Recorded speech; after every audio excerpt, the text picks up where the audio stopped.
ಮಂಗಳಮ್ಮ ಅವರ ಜೊತೆಯಲ್ಲಿ ಒಂದು ವಿಚಾರವನ್ನು ಮಾತಾಡ್ತೀವಿ. ಮಂಗಳಮ್ಮ ಮಂಡ್ಯದಲ್ಲಿ ತುಂಬ ಕಾಲ ಇದ್ದವರು. ಅವರ ತಂದೆ ವಿವೇಕಾನಂದರ ಕಂಡ ಪ್ರಸಂಗವನ್ನು ಅವರು ಸ್ವಾರಸ್ಯಕರವಾಗಿ ಹೇಳ್ತಾರೆ.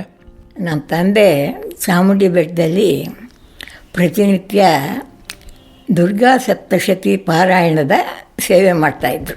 ಸಾಮಾನ್ಯವಾಗಿ ಬೆಳಗ್ಗೆ 6 ಗಂಟೆ 6:30 ಆಸನದಲ್ಲಿ ಕೂತ್ರೆ 10 ಗಂಟೆಗೆ ಮುಗಿಯೋದು. ಆ ಏಕಾಸನ ಬಿಟ್ಟು ಅವರು ಹೇಳ್ತಾ ಇರಲಿಲ್ಲ. ಅದು ಅವ್ರನ್ನ ಆಮೇಲೆ ಕೆಲವು ಸಲ ಕೂತಾಗಲೂ ನಾವು ನೋಡಿದ್ದು ನನಗೆ ಇದಿದೆ. ಹೀಗೆ ಇದ್ದಾಗ ಒಂದು ದಿವಸ ಸುಮಾರು ಆಮೇಲೆ ಅವ್ರು ನನಗೆ ಹೇಳಿದ್ದು 1892 ನವೆಂಬರ್ ತಿಂಗಳು ಕೊನೆ ಅಥವಾ ಡಿಸೆಂಬರ್ ಪ್ರಾರಂಭ ಇರ್ಬೋದು ಅಂತ ಕಾಣುತ್ತೆ. ಹೀಗೆ ಒಂದು ದಿವಸ ಅವ್ರು ಪಾರಾಯಣ ಮಾಡ್ತಾ ಕೂತಿದ್ದಾರೆ. ಅಂದರೆ ಗರ್ಭಗುಡಿಯಿಂದ ಮುಂದಕ್ಕೆ ಒಂದು ಅಂಕಣ ಬಿಟ್ಟು ಅದ್ರ ಮುಂದಿನ ಭಾಗದಲ್ಲಿ ಅಮ್ಮನವ್ರು ಬಲಗಡೆಗೆ ಬರೋ ಹಾಗೆ. ಸಾಮಾನ್ಯವಾಗಿ ಅವರು ಯಾವತ್ತೂ ಕಣ್ಣು ಮುಚ್ಚಿದ್ರೆ ಬಿಸ್ತಾ ಇರಲಿಲ್ಲ. ಅದೇನು ಕಾರಣವೋ ಏನೋ ಅವತ್ತು ಸುಮಾರು ಗಂಟೆನೂ ಅವರು ಸುಮಾರು ಬೆಳಕು ಹರಿದಿತ್ತು ಅಂತ ಕಾಣುತ್ತೆ. ಇದ್ದಕ್ಕಿದ್ದಾಗ ಕಂಡುಬಿಟ್ಟಿದ್ದಾರೆ, ಒಬ್ಬ ಸನ್ಯಾಸಿ ಅವರ ಮುಂದೆ ಹಾದು ಒಳಕ್ಕೆ ಹೋಗಿದ್ದಾರೆ. ಹಾದು ಹೋಗಿ ಗರ್ಭಗುಡಿ ಮುಂದಿನ ಇದರೊಳಗೆ ನಿಂತಿದ್ದಾರೆ. ಅಲ್ಲಿ ಅರ್ಚಕರು ಚೌಡಯ್ಯನವರು ಅಂತ, ಆತನ ಭಾಳ ನಿಷ್ಠಾವಂತ ಮನುಷ್ಯರು. ಅಮ್ಮನವ್ರು ಪೂಜೆ ಮಾಡೋರು ಅವರು ಆ ಕಡೆ ದರ್ಶನ ಒಂಥರ ಗಮನ ಹೋಗ್ತಿರ್ಲಿಲ್ಲ. ಆಗ ಇದ್ದಕ್ಕಿದ್ದಾಗ ಈ ಸನ್ಯಾಸಿ ನೋಡ್ಬಿಟ್ಟು ಅವ್ರಿಗೆ ಪೂಜೆ ಮಾಡೋದು ಒಂದು ಬಹುಶಃ ಸ್ವಲ್ಪ ಕಾಲ ತಟಸ್ಥರಾಗಿರ್ಬೋದು. ಆಮೇಲೆ ಈ ಸನ್ಯಾಸಿ ನಮಸ್ಕಾರ ಮಾಡಿ ಎದ್ದಾಗ ಅಷ್ಟೊತ್ತಿಗೆ ಎಚ್ಚೆತ್ಕೊಂಡು ಅವ್ರಿಗೆ ತೀರ್ಥ ಪ್ರಸಾದ ಕೊಟ್ಟಿದ್ದಾರೆ ಅಂತ ಕಾಣುತ್ತೆ. ಆಮೇಲೆ ಬಂದ ಹಾದಿನಲ್ಲೇ ನಮ್ಮ ತಂದೆ ಮುಂದೆ ಹೋಗಿದ್ದಾರೆ. ನಮ್ಮ ತಂದೆ ನಿಂತಿದ್ದಾರೆ. ಅದು ಯಾತಕ್ಕೆ ನಿಂತರು ಅದು ವಿಷಯ ಭಗವಂತನಿಗೆ ಗೊತ್ತು. ಆಮೇಲೆ ಅವರು ಹೊಟ್ಟೋದ್ರು. ಆಗಿನ ಕಾಲದಲ್ಲಿ ಜನ ಇರಲಿಲ್ಲ, ಜನಸಂದಣಿನೂ ಇರಲಿಲ್ಲ. ಎಲ್ಲೋ ಒಂದು 4-6 ಜನ ದೇವಸ್ಥಾನದವರು. ಯಾರಿಗೂ ಇವ್ರು ಯಾರು ಯಾತಕ್ಕೆ ಬಂದರು, ಎಲ್ಲಿಂದ ಬಂದರು ಯಾರೂ ಗಮನ ಕೊಡಲಿಲ್ಲ. ವಾಪಸ್ ಹೊರಟೋಗಿದ್ದಾರೆ. ಆಮೇಲೆ ಅವರು ಅವತ್ತು ಮನೆಗೆ ಬಂದು ಅವ್ರ ತಾಯಿ ಕೈನಲ್ಲಿ, ಅಕ್ಕ ಇವತ್ತೊಬ್ಬ ಸನ್ಯಾಸಿ ಬಂದಿದ್ದ, ಸುಮಾರು ಒಂದು 25-30 ವರ್ಷದೊಳಗಿರ್ಬೋದು. ಅವನ ಕಣ್ಣು ಅವನ ಕಣ್ಣು ನೋಡ್ತಾರೆ, ಒಂದು ಒಳ್ಳೆ ಪ್ರಕಾಶಮಾನವಾಗಿತ್ತು ಅಂತ. ಇದನ್ನು ನಮ್ಮ ಅಕ್ಕಂದ್ರು ಅವನಿಗೆ ಕ್ರಮೇಣ ಹೇಳಿರ್ಬೋದು ಅಂತ ಗೊತ್ತಿಲ್ಲ. ಆಮೇಲೆ ಅಷ್ಟಕ್ಕೆ ಮುಗಿದೋಯ್ತು.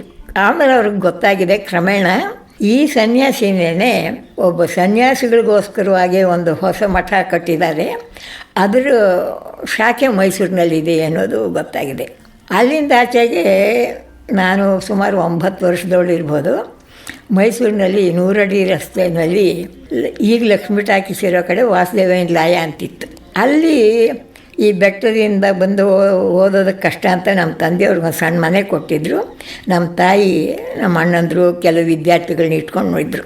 ಅಲ್ಲಿಂದ ಈ ಒಂಟಿಕೊಪ್ಪಲ್ ಅಂದರೆ ಇವಾಗ ವಾಣಿವಿಲಾಸ್ ಮೊಹಲ್ಲ 8ನೇ ಕ್ರಾಸ್, ಅಲ್ಲಿ ಭಾರದ್ವಾಜ ಫಾರ್ಮೆಸಿ ಅಂತ ಈಚೆ ಹೊಟ್ಟೋಗಿದೆ.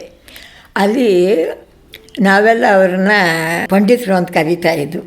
ಅವರು ತಿರುಮಕೂಡ್ಲ ಕಡೆಯವರು. ಅವ್ರ ಮನೆ ಗೃಹಪ್ರವೇಶ. ನಮ್ಮ ತಾಯಿ ನಾನು ನಮ್ಮ ತಂದೆ ಕುಕ್ನಳ್ಳಿ ಕೆರೆಯಲ್ಲಿ ಮೇಲೆ ನಡ್ಕೊಂಬಂದು ಅವ್ರ ಮನೆ ಗೃಹಪ್ರವೇಶವಾಯಿತು. ಆಗ ಇವರೆಲ್ಲ ಊಟ ಗಿಟ್ಟಿದ್ದೇನೋ ನನಗೆ ಅಷ್ಟು ನೆನಪಿಲ್ಲ. ವಾಪಸ್ ಬರೋವಾಗ ಈ ಮನೆಗಳಿರಲಿಲ್ಲ.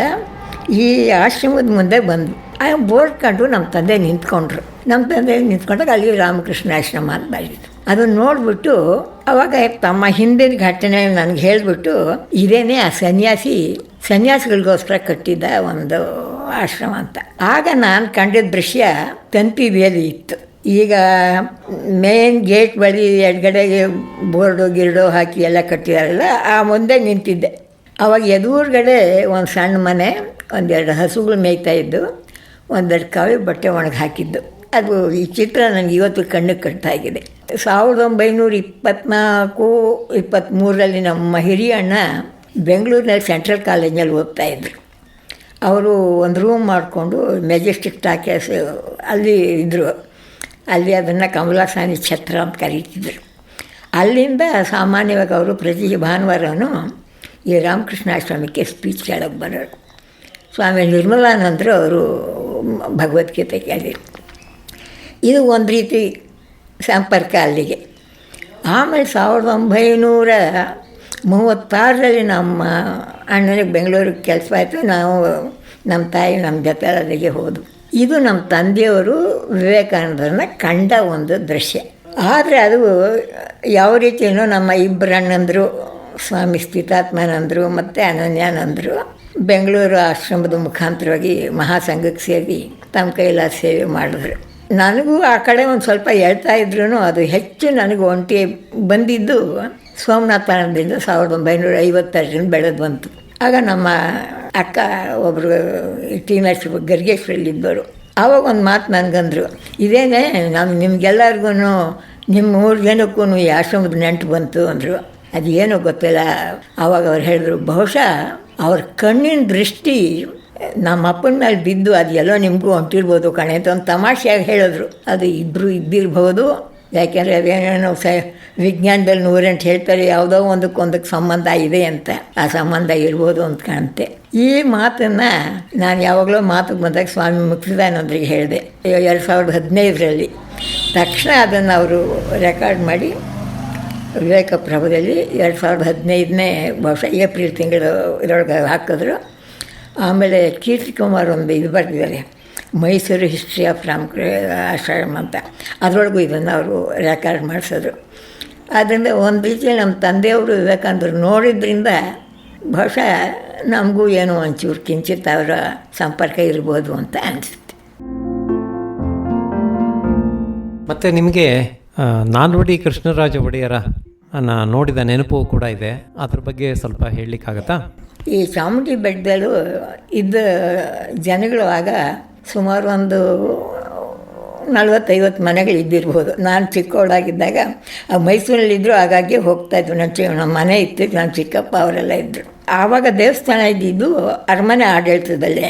ಆ ಬೆಟ್ಟದವ್ರ ಜೀವನವೆಲ್ಲ ಅಮ್ಮನವ್ರ ದೇವಸ್ಥಾನದ ಒಂದು ಕೆಲಸ, ಇಲ್ಲ ಉತ್ಸವ ಹೊರೋದು, ಇಲ್ಲ ಪೂಜೆ ಮಾಡೋದು, ಯಾವುದೋ ಒಂದು ಪರಿಚಾರಕ್ಕೆ.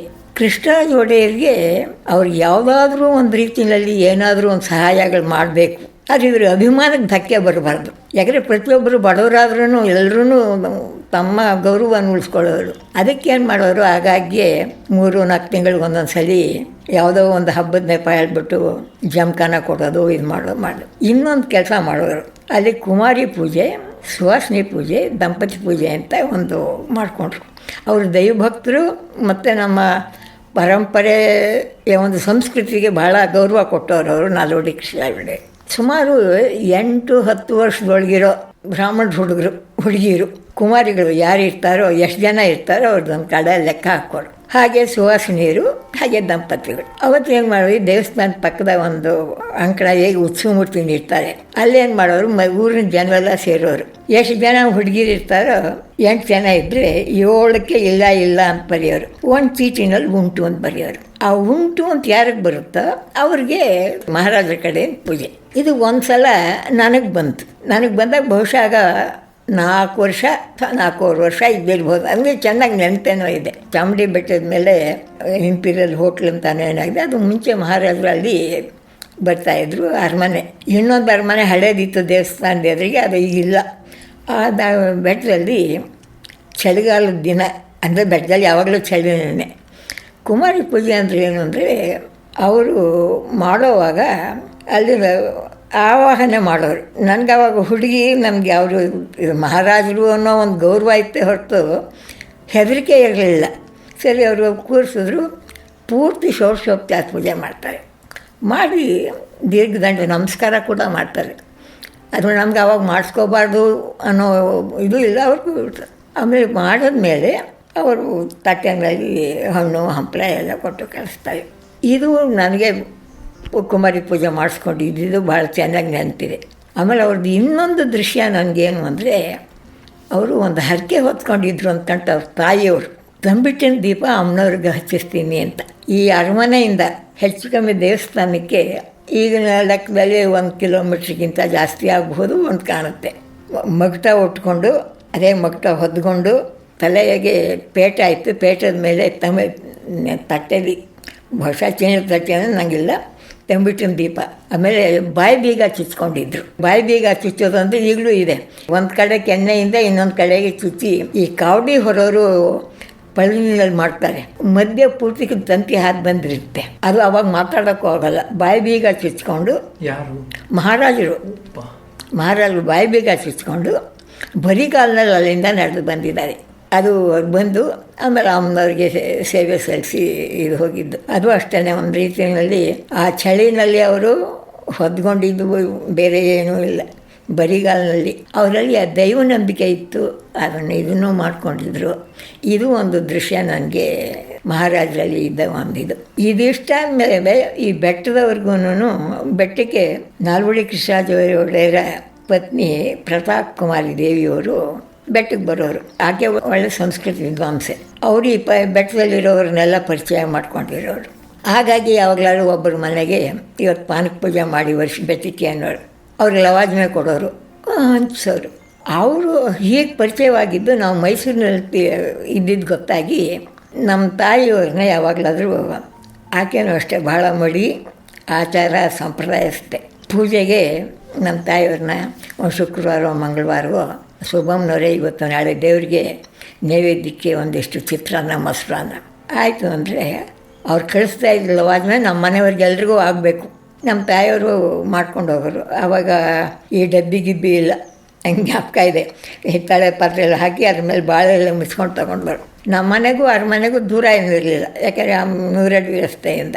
ಆ ಕಾಲದಲ್ಲಿ ಮಡಿ ಎಲ್ರಿಗೂ ಇತ್ತು. ನಮ್ಮ ತಾಯಿ ಜೊತೆ ನಾನು ಹೋಗುವೆ. ಹೋದ್ರೆ ಅದನ್ನು ಕೊಟ್ಟ ಮೇಲೆ ಪೂಜೆ ಎಲ್ಲ ಆದಮೇಲೆ ಸರಿ ನಮ್ಮ ತಾಯಿಯವ್ರನ್ನ ಕೂತ್ಕೊಳ್ಳಿ, ಯಾಕೆ ಪೂಜೆ ಆಗೋರ್ಗೂ ಏನು ತಗೊಳ್ತಾ ಇರಲಿಲ್ಲ ಹೇಳಿದ್ದು. ಹಾಗೂ ಯಾವತ್ತಾರು ಬಿಡಿದಿದ್ದರೆ ನಮ್ಮ ತಾಯಿಯವ್ರನ್ನ ಸ್ವಲ್ಪ ಜಡೆ ಹೆಣ್ಣು ಬಿಡಿ ಸುಬ್ಬಮ್ಮನವರೇ ಅನ್ನೋದು.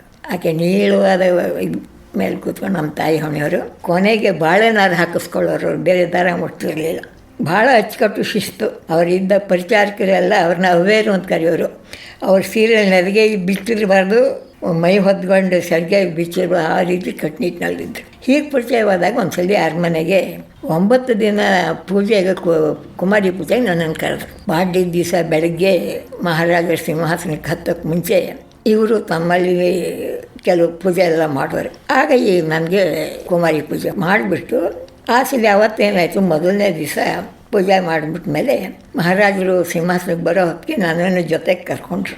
ಈ ಮಹಾರಾಜರ ಆಗ ಈ ದರ್ಬಾರ್ ಹಾಲ್ನಲ್ಲಿ ನಡೆಯೋದು. ದರ್ಬಾರ್ ಹಾಲ್ನಲ್ಲಿ ಸಿಂಹಾಸನಕ್ಕೆ ಎದುರಿಗೆ ಸರಿಯಾಗಿ ಅರಮನೆಯವ್ರಿಗೆ ಕೊಠಡಿಗಳಿವೆ, ಅವರೇ ಕೂತ್ಕೊಳ್ಳೋ ಹಾಗೆ. ಈ ಮಹಾರಾಣಿಯವರು ಒಂದು ಕುರ್ಚಿಲಿ ಕೂತ್ಕೊಂಡ್ರು. ಆಮೇಲೆ ಪಕ್ಕದಲ್ಲಿ ಬಹಳ ಒಂಥರ ಸಲಿಗೆ ಆಗಿಬಿಟ್ಟಿತ್ತು ನನಗೆ. ಅವರು ಇದಾಗಿ ಕೂತ್ಕೊಂಡೆ. ಆಮೇಲೆ ಮಹಾರಾಜರು ಬರೋದು ಗೊತ್ತಾಯಿತು, ನಿಂತ್ಕೊಂಡೆ. ಸರಿ, ಆಮೇಲೆ ಅವರು ಬಂದು ಪರಕ್ಕೆಲ್ಲ ಹೇಳಿ ಕೂತ್ಕೊಂಡ್ಮೇಲೆ ಆವಾಗ ನನಗೆ ಹೆಚ್ಚು ಕಮ್ಮಿ 7-8 ವರ್ಷ, 3-4 ವರ್ಷ ಆಗಿ. ಅವಾಗ ಇವ್ರು ಯಾರು ಗೊತ್ತಾ ನಿಮಗೆ? ಗೊತ್ತು, ನಾಲ್ವಡಿ ಕೃಷ್ಣರಾಜ ಒಡೆಯರು. ಹಾಗನ್ಬಾರ್ದು, ಮಹಾಸ್ವಾಮಿಯವರು ಅನ್ಬೇಕು. ಆಯಿತು. ಆಮೇಲೆ ಅಷ್ಟು ನೋಡಿದ್ಮೇಲೆ ಆ ಕಡೆ ನೋಡು, ಕವಾಯ್ತು ಎಲ್ಲ ಆಗ್ತಾಯಿದೆ ಎಲ್ಲ ನೋಡು ತೋರಿಸ್ಬಿಟ್ಟು ಆಮೇಲೆ ಕೂರಿಸ್ಕೊಂಡ್ರು. ಮಧ್ಯಾಹ್ನದ ಊಟನ ಈ ಅರಮನೆಯಲ್ಲಿ ಕೃಷ್ಣಸ್ವಾಮಿ ದೇವಸ್ಥಾನ ಎಂಬಾವಲದ ಎದುರಿಗೆನೆ ಅಲ್ಲಿ ಊಟ ಆದಮೇಲೆ ಒಬ್ಬ ಡವಾಲಿ ಜವಾನನ ಕೈಲಿ ಒಂದು ಬುಟ್ಟಿನಲ್ಲಿ ಹಣ್ಣು ಹಂಪಲ ಎಲ್ಲ ಕೊಟ್ಟು ಕಳಿಸೋರು. ಹೀಗೆ 9 ದಿನ ಪೂಜೆ ಆಯಿತು. ಇಲ್ಲಿ ಮನೇಲಿ ಬರೋ ಹೊತ್ತಿಗೆ ನಮ್ಮ ಅಣ್ಣಂದರು ಎಲ್ಲರೂ ದೊಡ್ಡ ಮನೆಗೆ ಹಳೆ ಗೇಟು, ಇವಳೇನು ಗೊತ್ತಾಳೆ ಜವಾನನ ಜೊತೆಯಲ್ಲಿ ಏನೋ ಅಂತ ಖುಷಿ ಅಂತ ಇದಾಗಿತ್ತು. ಹೀಗೆ 1 ವರ್ಷ ಪೂರ್ತಿ ಅವ್ರ ಕೈಯಲ್ಲಿ ಮಹಾರಾಣಿ ಕುಮಾರಿ ಪೂಜೆ ಮಾಡಿಸ್ಕೊಂಡಿದ್ದು ನೆನಪಿದೆ. ಅದು ಒಂದು ರೀತಿಯಲ್ಲಿ ಆಗ ರಾಜರಿಗೂ ಜನಗಳಿಗೂ ಒಂದು ಆತ್ಮೀಯತೆ ಇತ್ತು, ಹೆದರಿಕೆ ಇರಲಿಲ್ಲ. ತಮ್ಮ ಕಷ್ಟ ಸುಖ ಹೇಳ್ಕೊಳ್ಳೋದಕ್ಕೂ ಇತ್ತು. ಇದೇ ಕಷ್ಟ ಸುಖ ಹೇಳ್ಕೊಳ್ಳೋದ್ರದ್ದು ಒಂದು ವಿಷಯ ಇದ್ರ ಮಧ್ಯೆ ಅಂತ ಹೇಳಿಬಿಡ್ತೀನಿ. ಚಾಮುಂಡಿ ಬೆಟ್ಟದಲ್ಲೊಬ್ಬ ಅವನು ಮುಸಲ್ಮಾನ, ಆದರೆ ಆಂಧ್ರದಿಂದ ಬಂದವನು ಇದ್ದ. ಹೆಂಡತಿ ಇರಲಿಲ್ಲ, ಒಂದು ಮಗು ಇತ್ತು. ಆದರೆ ಅವನಿಗೆ ಊಟಕ್ಕೆ ತೊಂದರೆ ಆಗಿತ್ತು. ಯಾರ್ಯಾರನ್ನೋ ಕೇಳ್ಕೊಂಡ, ಯಾರಿಗೂ ಇದು ಬರಲಿಲ್ಲ. ಒಂದು ದಿವಸ ಏನು ಮಾಡಿದ್ವಿ, ಮಹಾರಾಜರ ಕಾರ್ನಲ್ಲಿ ಬರೋ ಹೊತ್ತಿನಲ್ಲಿ ರಸ್ತೆಗೆ ಒಂದು ಸ್ವಲ್ಪ ದೂರದಲ್ಲಿ ಒಂದು ಮರ, ಆ ಮರಕ್ಕೆ ತಾನೊಂದೇಟು ಹೊಡ್ಕೊಳ್ಳೋದು, ಮಹಾರಾಜರಿಗೊಂದೇಟು ನನಗೊಂದೇಟು, ಮಹಾರಾಜರಿಗೊಂದೇಟು ನನಗೊಂದೇಟು ಅಂತ. ಇದನ್ನು ದೂರದಿಂದ ಇವರು ಯಾರೋ ಅಂದ್ಕೊಂಡು ನೋಡಿಕೊಂಡು ಕಾರ್ ನಿಲ್ಲಿಸಿ ತಮ್ಮ ಜೊತೆಲಿ ಇದ್ದವ್ರನ್ನ ಅದೇನೋ ನೋಡ್ಕೊಂಡ್ಬನ್ನಿ. ಸರಿ, ಅವನು ಅವ್ರು ಬಂದರು. ನೋಡಿದ್ರೆ ಇವನು ಒಂದೇ ಸಮ ಹೇಳ್ತಾನೆ ಇದ್ದಾನೆ, ಮಹಾರಾಜರಿಗೊಂದೇಟು ನನಗೆ. ಅವನು ಬಂದು ಹೀಗೆ ಬಹಳ ಹೆದರಿಕೆಯಿಂದ ಹೀಗೆ ಹೊಡಿತಾ ಇದ್ದಾನೆ. ಅವರೇ ಇಳಿದು ಅವನ ಹತ್ರಕ್ಕೆ ಹೋಗಿದ್ದಾರೆ. ಹೋಗ್ಬಿಟ್ಟು ಕೇಳಿದ್ರು, ನೋಡು ಈಗ ನಾನೇ ಮಹಾರಾಜ ಬಂದಿದ್ದೀನಿ, ಏನು ಹೇಳಬೇಕು. ಆವಾಗ ಕಾಲಿಗೆ ಅಡ್ಡ ಬಿದ್ದು ನಮಸ್ಕಾರ ಮಾಡಿಬಿಟ್ಟು, ಇವತ್ತು ನನ್ನ ಕಷ್ಟ ಹೇಳ್ತೀನಿ, ನನಗೆ ಊಟಕ್ಕೇನೂ ಇಲ್ಲ, ಯಾರಿಗನ್ನು ಕೇಳಿದ್ರು ಯಾರೂ ನನಗೆ ಅನುಕೂಲ ಮಾಡಲಿಲ್ಲ, ಬರೋ ತನಕ ದೂರು, ನಿಮ್ಮ ಅರಮನೆಗೆ ನಮ್ಮನೇಲಿ ಬಿಡ್ತಾರೆ, ಈ ರೀತಿಯಿಂದೆಲ್ಲ ಹೇಳಿದೆ. ಯಾಕೆ ಹೊಳಿತಿದ್ದೆ ಅಂದರೆ, ಅದು ಮರಕ್ಕೆ ಹೊಡೆದ್ರೂ ಕೂಡ ತಲುಪತ್ತೆ, ಮಹಾರಾಜರಿಗೆ ತಲುಪಲ್ವೇ ಅದಕ್ಕೆ. ಆವಾಗ ಅವನಿಗೆ ಪೂರ್ಣ ಕ್ಷೇತ್ರದಲ್ಲಿ ಮುಟ್ಟಕ್ಕೆ ಮಾಡಿಸ್ಕೊತು. ಈ ರೀತಿಯ ಒಂದು ಧಾರಾಳ ತಂಡ ಒಂದು ವ್ಯಕ್ತಿತ್ವ ನಮ್ಮ ಮಹಾರಾಜರಲ್ಲಿ. ನಮಸ್ಕಾರ.